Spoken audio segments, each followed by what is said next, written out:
Alistair, good day to you, my friend, and welcome here as always. Always a pleasure to be able to chat with you. We all waited and waited and waited for the Israeli response to the Iranian response, and whatever happened in the past 3 or 4 days, did the Israelis cause any meaningful damage to anything or anyone in Iran? No, but something significant did happen, I think, during this, because it was supposed to lead off with destruction of the air defenses of Iran, what they call SEAD, suppression of enemy air defenses. And the aircraft were supposed to, if you like, destroy the air defenses, both in Iraq and Syria on the way, and then to do that in Iran so that the second and third waves would come in with conventional weapons to destroy the targets that had been set for them. The second and third waves were ready to bring conventional weapons, but they could only go into that, if you like, they could only penetrate into Iranian airspace if it was safe for them to do that, if you like, the air defense had been properly suppressed. Now, what happened, we don't know precisely, so much of this is putting it together, but those second and third waves never happened. They didn't happen at all. We got into the first wave, and then suddenly the Israelis said, well, that's it, we're finished. It's now over, and we've won, and it's a great success.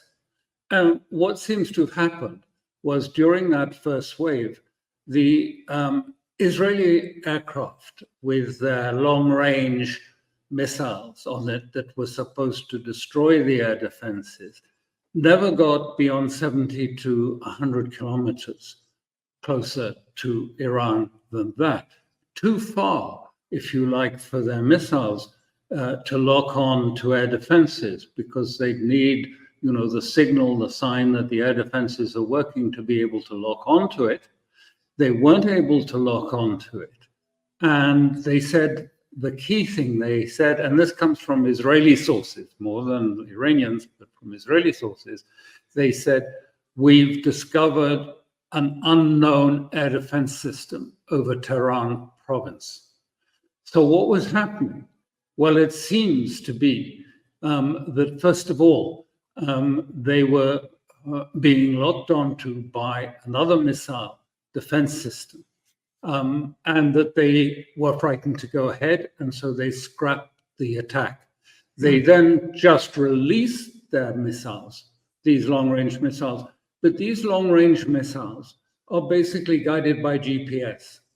Some of them may have a radar at the very end for sort of locking on to a signal from a radar system or something that they can defend it. But basically, most of the Israeli long-range missiles are guided by GPS.